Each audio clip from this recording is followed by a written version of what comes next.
la décision de justice est tombée.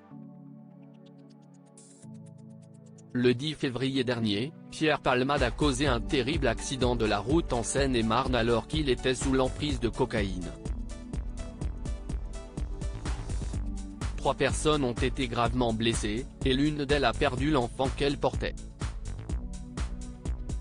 Dans la foulée, l'humoriste a été interrogé par la police et mis en examen. Le 17 février, le juge des libertés et de la détention a pris la décision de placer Pierre Palmade sous bracelet électronique. Un dispositif retiré depuis. Dans la foulée, le parquet faisait appel, marquant son désaccord avec la sentence jugée trop légère.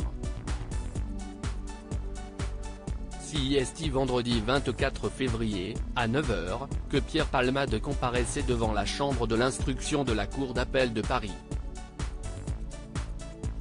L'objet de cette audience, la justice peut contester l'assignation à résidence de l'humoriste au sein de l'hôpital Paul-Brousse, Val-de-Marne, et le transférer derrière les barreaux, en détention provisoire.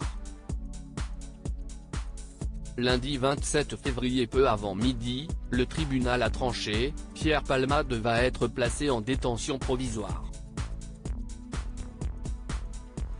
Un mandat de dépôt à exécution immédiate a été déposé. Mais le comédien ayant été victime d'un accident vasculaire cérébral, AVC, samedi 25 février en début de soirée, le comédien pourrait rester à l'hôpital tant que les équipes médicales l'exigent nécessaire. Ainsi, si pour l'heure, il a été écroué dans sa chambre à l'hôpital du Kremlin-Bicêtre, il rejoindra prochainement la prison de Fresnes, qui dispose d'une unité médicale. Pierre Palmade, Muriel Robin, Michel Larocque, Véronique Sanson. Les femmes de Saviec sait-on de la santé des victimes? Le drame causé par Pierre Palmade a blessé très gravement 3 membres d'une même famille, une jeune femme de 27 ans, enceinte, qui a perdu son bébé, son beau-frère et le fils de celui-ci âgé de 6 ans. Si la femme est sortie de l'hôpital, les 2 autres personnes sont toujours hospitalisées et dans un état grave. D'après les informations de BFM TV, le père souffre de multiples fractures et aura probablement du mal à remarcher.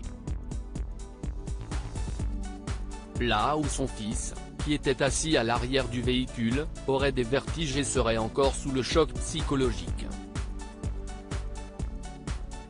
Pire encore, cet enfant de 6 ans ne pourra plus jamais parler et marcher comme avant. À nos confrères, le neveu du conducteur a expliqué, il est toujours sous le choc. Sa mâchoire est un peu rétablie, mais il ne mange pas comme avant, il ne peut pas parler comme avant. Crédit photo, Cyril Moreau.